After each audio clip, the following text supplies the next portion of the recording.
कहते हैं हर कहानी सिर्फ पन्नों पर लिखी नहीं होती, कुछ कहानियां पन्नों से बाहर निकल आती हैं। यह है भूतिया पन्ने, जहां हर पन्ना एक नया डर छुपा कर रखता है।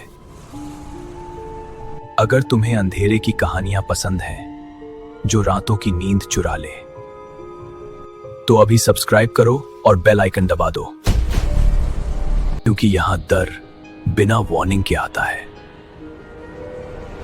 अगर कोई आपसे कहे कि एक इंसान रात होते ही भेड़िया बन जाता है, तो आप उसे पागल कहेंगे।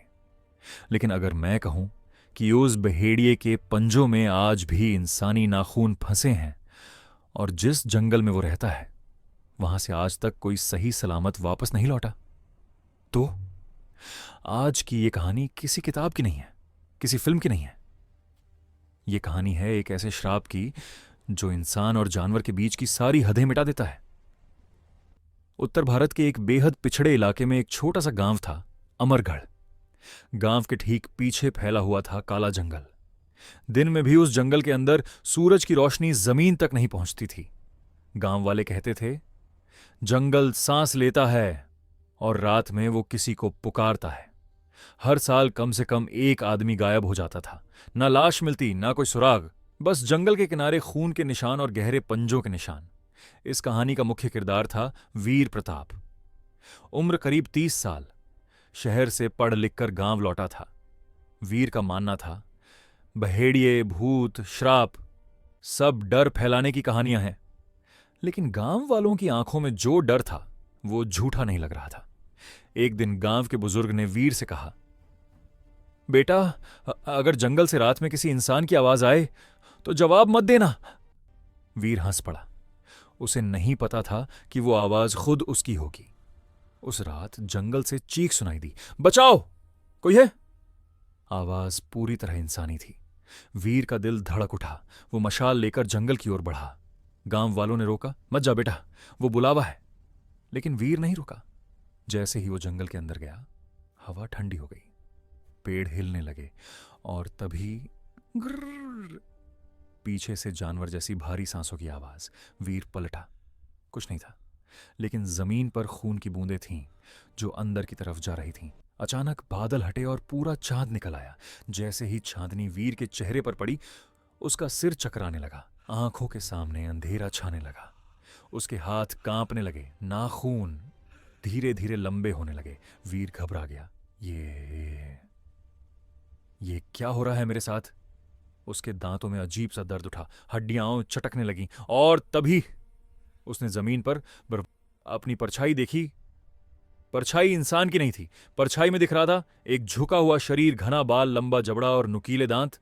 वीर चीखना चाहता था, लेकिन आवाज गले में ही अटक गई। उसके अंदर दो आवाजें लड़ रही थीं, एक इंसान की और एक भेड़िए की। वीर बेहोश होकर जमीन पर गिर पड़ा। सुबह गांव के लोग जंगल के बाहर जमा थे। वहां खून फैला हुआ था और बीच में पड़ा था वीर। होश में आते ही वीर ने देखा, उसके कपड़े फटे हुए थे, हाथों पर खरोंचें थीं और मुंह के पास सूखा हुआ खून। उसी वक्त एक और खबर आई। गांव का चरवाहा मरा हुआ मिला, शरीर फटा हुआ, पंजों के निशान बिल्कुल वैसे ही जैसे हर साल मिलते थे। गांव वालों की नजर धीरे धीरे वीर पर टिक गई। बुजुर्ग कांपती आवाज में बोले, श्राप ने नया शरीर चुन लिया है। वीर समझ गया, यह सिर्फ जंगल की कहानी नहीं है, यह कहानी है उसके अंदर छुपे भेड़िए की। और सबसे डरावनी बात, अगली रात फिर से पूरा चांद निकलने वाला था। उस रात वीर को नींद नहीं आई। आंख बंद करता तो जंगल दिखता, खून से सने पेड़ और दूर कहीं भेड़िए की गुर्राहट। हर सांस के साथ उसके सीने में अजीब सी जलन उठ रही थी, जैसे उसके अंदर कुछ जाग रहा हो। वीर ने अपनी हथेलियां देखी। नाखून अब भी सामान्य थे, लेकिन उंगलियों के नीचे हल्की सी काली नसें फैल चुकी थीं। सुबह वीर सीधा गया गांव के सबसे पुराने आदमी के पास, पंडित कालीचरण।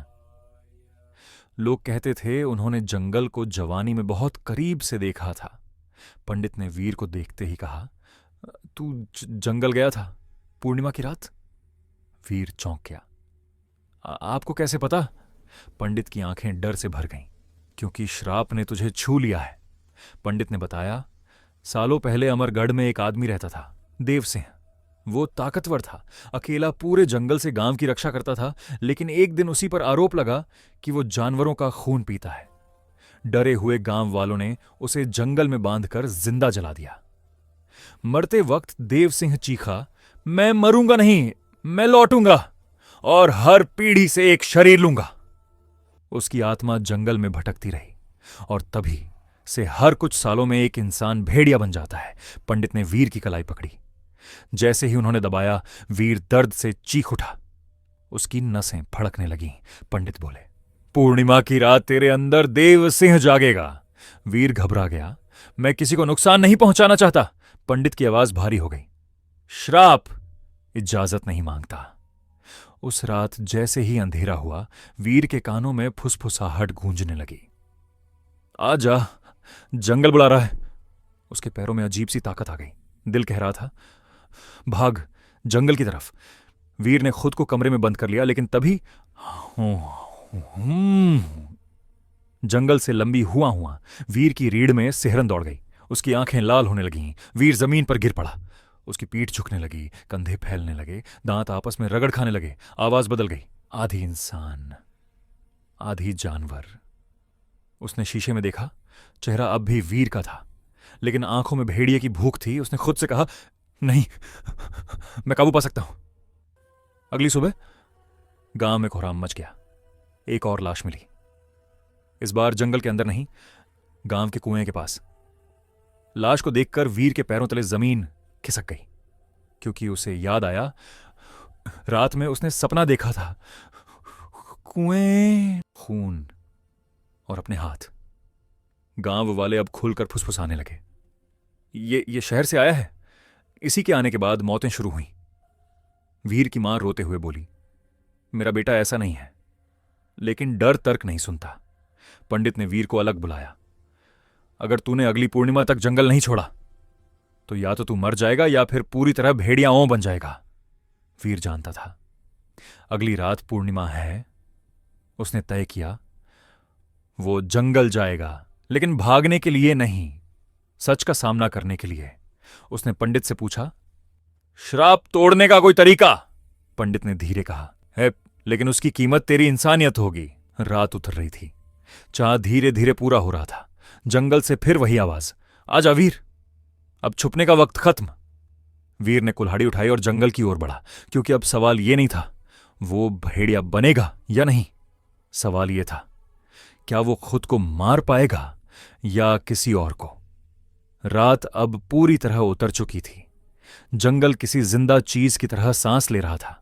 वीर जैसे जैसे अंदर बढ़ रहा था, पेड़ और पास आते जा रहे थे। हवा में सड़ी हुई मिट्टी और खून की गंध थी। हर कदम के साथ उसका दिल कह रहा था, वापस लौट जा। लेकिन उसके पैर अब उसके नहीं थे। वीर की नजर जमीन पर पड़ी। वहां बड़े बड़े पंजों के निशान थे, और डरावनी बात, उनके बीच बीच में इंसानी पैरों के निशान भी थे। वीर का सिर घूमने लगा।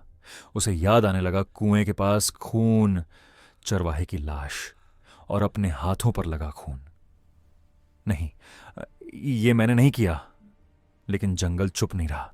चारों तरफ से आवाजें आने लगीं, तू ही है, हम सब तू ही था, अब याद कर। पेड़ों पर चेहरे उभरने लगे, जले हुए, तड़पते हुए। वीर घुटनों पर गिर पड़ा।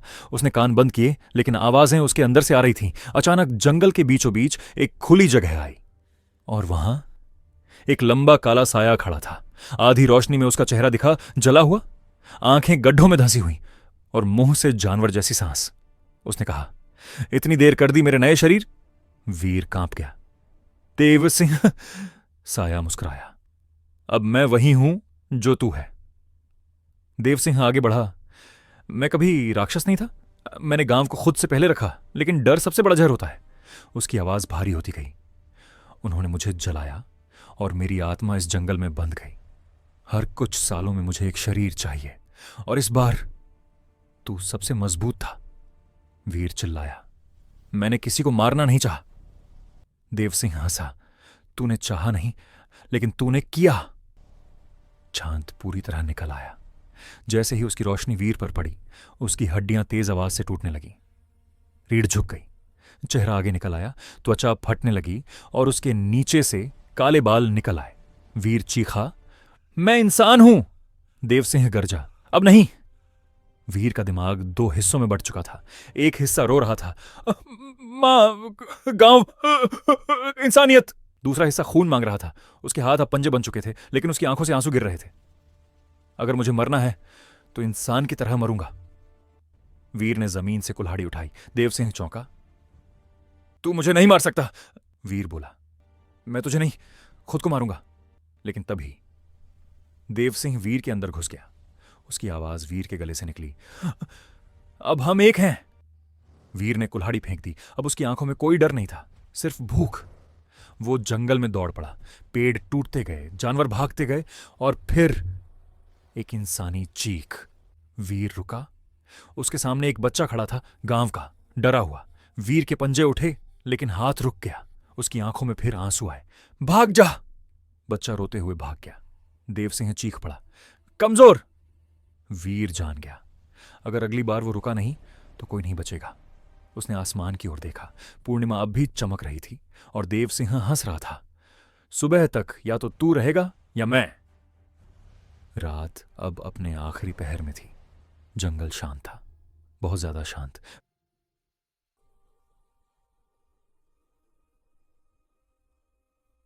वीर घुटनों के बल बैठा था। उसका शरीर अब पूरी तरह उसका नहीं था। सांस लेते समय सीने से घुर्राहट निकलती थी और दिमाग में एक ही आवाज गूंज रही थी, मार। लेकिन कहीं बहुत अंदर एक इंसान अब भी जिंदा था। वीर को याद आया पंडित कालीचरण की बात, श्राप खून से नहीं टूटता, श्राप इच्छा से टूटता है। वीर समझ गया, देवसिंह शरीर नहीं चाहता था। वो चाहता था सहमति, डर के आगे झुक जाना। देवसिंह की आवाज अब कानों में नहीं, सीधे दिल में थी। देख वीर, अगर तू मुझे छोड़ दे तो गांव बचेगा, तेरी मां जिगी, वरना आज सुबह तक पूरा अमरगढ़ लाशों से भर जाएगा। वीर कांप गया। ये सब मेरी वजह से? देवसिंह हंसा, हर राक्षस किसी इंसान की कमजोरी से पैदा होता है। वीर उठा। उसकी आंखें अब लाल नहीं थीं, शांत थीं। उसने कहा, अगर मैं ही इस श्राप का रास्ता हूं तो रास्ता यहीं खत्म होगा। उसने जंगल के बीच खुद को बांध लिया, पुराने जले हुए खंभे से, वही जगह जहां कभी देवसिंह को जलाया गया था। वीर ने जेब से चाकू निकाला, हाथ कांप रहा था। देवसिंह चिल्लाया, रुक जा, मैं तुझे आजाद कर दूंगा, तू अमर हो जाएगा। वीर की आंखों से आंसू बह निकले। अमर रहना राक्षसों का सपना होता है, इंसानों का नहीं। उसने चाकू अपने सीने में उतार दिया। जैसे ही खून जमीन पर गिरा, जंगल कांप उठा, पेड़ चीखने लगे। देवसिंह वीर के शरीर से बाहर निकल आया, काला धुआं, जानवर की आकृति। देवसिंह चिल्लाया, तू मुझे खत्म नहीं कर सकता। वीर ने आखिरी सांस में कहा, मैं नहीं, मेरी मर्जी करेगी। चांद अचानक बादलों में छुप गया और देवसिंह चीखते हुए जंगल में बिखर गया। सुबह हुई। गांव वाले डरते डरते जंगल के पास आए। वहां वीर की लाश पड़ी थी, शांत, इंसान की तरह। पंडित कालीचरण ने आंखें बंद की। श्राप टूट गया। गांव वालों ने वीर को नायक की तरह दफनाया। कई सालों बाद अमरगढ़ में कोई मौत नहीं हुई। गांव ने चैन की सांस ली। जंगल फिर से जंगल बन गया। बच्चे खेलने लगे, लोग मुस्कुराने लगे और सबने मान लिया कहानी खत्म हो गई। लेकिन 1 साल बाद, पूर्णिमा की रात, जंगल के किनारे एक बच्चा खड़ा था, वही बच्चा जिसे वीर ने छोड़ा था। उसकी आंखें छात की रोशनी में चमक रही थीं। उसके हाथों के नाखून धीरे धीरे लंबे होने लगे। पीछे से एक फुसफुसाहट, श्राप मरता नहीं, वो यादों में पलता है। बच्चे के होठों पर हल्की मुस्कान आई और जंगल से फिर वही आवाज, कुछ कहानियां खत्म नहीं होती, वो अगली पीढ़ी का इंतजार करती हैं।